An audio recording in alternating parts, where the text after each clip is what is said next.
Qureshi from 360 properties. उम्मीद है आप लोग खैरियत से होंगे और भरपूर तरीके से अपनी जिंदगी एंजॉय कर रहे होंगे। एक और वीडियो में आपको कहते हैं खुशामदीद और आज की वीडियो है लाहौर स्मार्ट सिटी के हवाले से। जी हाँ, बिल्कुल सही समझा आपने। आप लोगों ने मुतअद्दिद वीडियोस देख ली होंगी, लेकिन कुछ मजीद तफसीलात आप लोगों के साथ शेयर करने के लिए 360 प्रॉपर्टीज के प्लेटफॉर्म से ये अपडेट आपकी खिदमत में हाजिर है।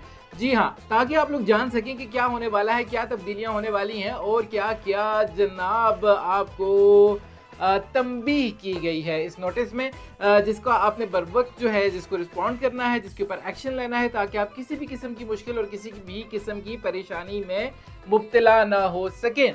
बहरहाल वीडियो की तरफ जाने से पहले मैं आप लोगों से ये कहना चाहूँगा कि अगर आज आप पहली दफ़ा इस चैनल पर आए हैं तो चैनल को सब्सक्राइब किए बगैर ना जाइएगा और साथ ही साथ सोशल मीडिया के तमाम प्लेटफॉर्म्स पर भी हमें फॉलो कीजिएगा। कोई सवाल हो, कोई कन्फ्यूजन हो, कुछ जानना हो, कुछ मानना हो या कुछ कहना हो तो 033500000360 हम लोगों का राब्ता नंबर है, जिस पर हमारी टीम आपको रिस्पॉन्ड करने के लिए एकदम तैयार बैठी है। अब बढ़ता हूँ इस नोटिस की जानिब जो कहता है रेजिडेंशियल एंड कमर्शियल प्लॉट्स के हवाले से आप लोगों से बहुत सारी बातें। सबसे पहले तो जनाब ये जो नोटिस आया है लाहौर स्मार्ट सिटी इंतजामिया की जानिब से, अगर रेफरेंस में कहूँ तो ये 24/747 की मैं बात कर रहा हूँ, जिसमें आप लोगों से ये कहा गया है कि जिन लोगों ने अपनी एलोकेशन करवा ली थी जनाब, इससे पहले जो बैलेटिंग हुई है उसमें आप लोगों ने अपना प्लॉट तो एलोकेट करवा लिए थे, चाहे बात की जाए ओवरसीज़ वेस्ट या एग्जेक्टिव वेस्ट की, या बात की जाए ओवरसीज सेंट्रल या एग्जेक्टिव सेंट्रल की। जी हाँ, अब नए नामों से पुकारा और जाना जाएगा इन ब्लॉक्स को। तो उसमें आप लोगों ने अपने प्लॉट तो एलोकेट करवा लिए थे, लेकिन साथ आपने टर्म्स एंड कंडीशंस जो है ना वो पढ़ने में थोड़ी सी आप लोगों ने कोताही कर ली थी शायद, या पढ़ ली थी लेकिन आपने उसको सीरियस नहीं लिया। तो वो जो टर्म्स एंड कंडीशंस थी वो ये कहती थी कि आप लोगों ने अपनी ड्यू इंस्टॉलमेंट्स जो हैं वो 2 महीने के अंदर अंदर जमा करवानी होती हैं। तो अभी अगर आप लोगों ने वो जमा नहीं करवाई तो आपकी जो ये नंबर आप लोगों ने इतनी मेहनत से लगवाया है उस अपने फाइल के ऊपर, तो वो हो सकता है कि वो कैंसिल हो जाए। जी हाँ, वो नंबर आपसे छीन लिया जाए, वो शनाख्त आपके प्लॉट की छीन ली जाए। तो जनाब ऐसा ना हो कि वो प्लॉट या वो शनाख्त छिन जाए जिसको आपने हासिल करने के लिए इतनी ज़्यादा मेहनत की थी, आप लोगों ने इतनी तगदो की थी।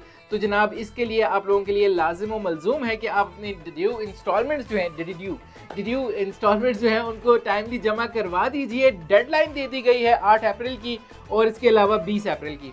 अब ये 2 किस्म की डेडलाइन क्यों है?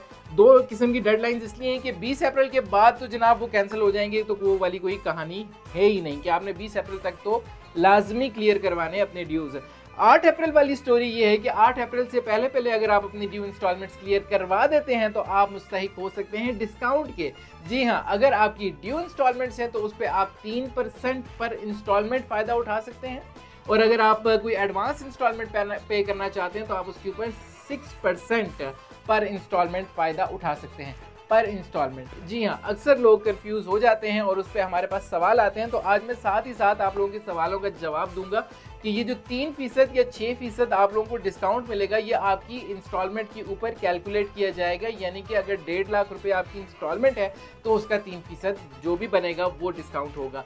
अब आपका अगला क्वेश्चन ये होगा कि वो क्या मैं काट के दे दूँ इंस्टॉलमेंट? तो जनाब आप वो काट के नहीं देंगे, आप अपनी इंस्टॉलमेंट जमा करवाएंगे जो आपकी ड्यू इंस्टॉलमेंट है, और उसका जो डिस्काउंट कैलकुलेट होगा वो आपकी अपकमिंग इंस्टॉलमेंट में से माइनस कर दिया जाएगा आपके लेजर में। तो इसके लिए आपको हिसाब किताब करके काट कटूट के जो है वो जमा कराने की ज़रूरत नहीं है। आपकी जो किस्त है वो ऑलरेडी अगर आप अनड्यू इंस्टॉलमेंट पे करवा रहे हैं तो उसको आप पूरा जमा करवाएंगे और उसके हिसाब से जो डिस्काउंट कैलकुलेट होगा वो आपकी अपकमिंग जो इंस्टॉलमेंट है उसमें से ऑलरेडी लेस कर दिया जाएगा। या फिर अगर आपकी फाइनल इंस्टॉलमेंट है, कुछ नहीं बाकी बचा, तो फिर आप उसको काट के पे कर सकते हैं। और साथ ही साथ इसके अलावा एक और पॉइंट था मेरे जहन में, वो मुझसे निकल गया, चलिए जब दोबारा आता है तो फिर मैं आपको बता दूंगा। अच्छा, एक तो बात होगी ये, और दूसरी बात ये है कि अब आगे जो है वो एक डेडलाइन भी दे दी गई है किस चीज़ की। नहीं, आप लोगों को बैलेटिंग के हवाले से भी बता दिया गया है इस लेटर में कि मई में जो है एक जनरल बैलेटिंग का इवेंट भी होना है, और मई में जो है जो थर्ड बैलेटिंग है उसकी एक्नॉलेजमेंट स्लिप्स भी इशू होना शुरू होनी है। तो इंतज़ामिया के हिसाब से बहुत सारे लोग दरख्वास्त कर रहे थे कि वो जो थर्ड बैलेटिंग होनी है उसकी हम अभी से जो है एक्नॉलेजमेंट स्लिप्स लेना चाहते हैं, क्योंकि हमारे पास फंड्स मौजूद हैं। अब इस पे आप लोगों का बहुत सारा सवाल आते हैं, उस सवाल के बारे में मैं बाद में जिक्र करूँगा। पहले मैं इस पॉइंट को एक्सप्लेन कर दूँ कि जो लोग अभी से वो जो मई में एक्नॉलेजमेंट स्लिप्स इशू होने वाली है ना थर्ड बैलेटिंग की, उसकी अगर अभी से एक्नॉलेजमेंट स्लिप्स लेना चाहते हैं कि ताकि वो अपनी मर्जी का प्लॉट एलोकेट करवा सकें, तो उनके लिए ये है कि उन्होंने रेजिडेंशियल प्लॉट के ऊपर 45% पेमेंट जमा करवानी है और आपका जो कमर्शियल प्लॉट है उसके ऊपर 35%, 35% ऑफ टोटल वैल्यू आप जमा करवाएंगे तो आप हकदार कहलाएंगे उस सिलेक्शन ऑफ प्लॉट की जो एक्नॉलेजमेंट स्लिप है उसके, और वो first come first serve basis पर इशू की जाएंगी सिर्फ और सिर्फ 8 अप्रैल तक।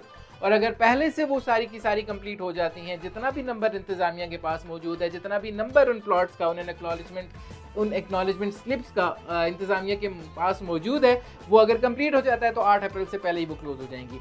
तो इसलिए आपने उसका भी ध्यान रखना है। और अगर आप इसमें अभी से 8 अप्रैल वाली जो डेडलाइन है थर्ड बैलेटिंग की एक्नॉलेजमेंट स्लिप्स की, अगर 8 अप्रैल तक आप वो नहीं इशू करते तो फिर आप मई में जब एक्नॉलेजमेंट स्लिप्स के लिए आएंगे चॉइस ऑफ लोकेशन की एक्नॉलेजमेंट स्लिप की, तो फिर आपको वही रेजिडेंशियल प्लॉट के अगेंस्ट 75% पेमेंट जमा होगी और कमर्शियल के अगेंस्ट 60% पेमेंट अगर जमा होगी तो आप हकदार होंगे उस सिलेक्शन ऑफ प्लॉट की एक्नॉलेजमेंट स्लिप्स के।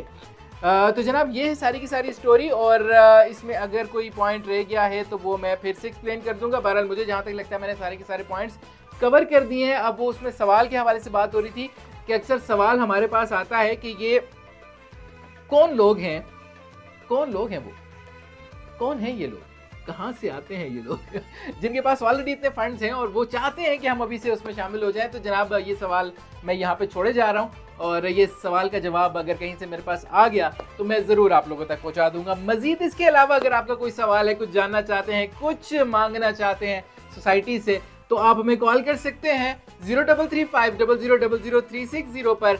वैसे आप लोग अपने रमज़ान को बेहतरीन तरीके से गुजारिए, ज़्यादा टेंशन ना लीजिए, ज़्यादा घबराइए मत, बस दुआ कीजिए अल्लाह से कि बेहतरी आ जाए। हम तमाम लोग जो है वो दुआ करते हैं अल्लाह ताला से कि इस रमज़ान के महीने के सदके हमारे मुल्क में बेहतरी आ जाए और ये जितने भी क्राइसिस हैं, जितने भी मुश्किलात हैं, जितनी भी परेशानियां हैं, ये दूर हो जाएं और ये उदासी के बादल छट जाएं। इसी बात के साथ ये कहूँगा कि अगर आज की वीडियो आपको इन्फॉर्मेटिव लगी है, कुछ अच्छी लगी है, तो अपने दोस्तों के साथ ज़रूर शेयर कीजिएगा, और इसके मुतालिक फीडबैक देना चाहते हैं तो कमेंट सेक्शन में ज़रूर फीडबैक दीजिएगा। कोई प्लॉट लेना चाहते हैं, कुछ सेल करना चाहते हैं, कुछ मालूमात चाहते हैं, तो 033500000360 पर हमें कॉल कीजिएगा और अपना ढेर सारा ख्याल रखिएगा। दुआओं में याद रखिएगा मुझे भी और हमारी पूरी टीम को। This is Faheem Qureshi signing off. Take care, bye bye and अल्लाह हाफिज़।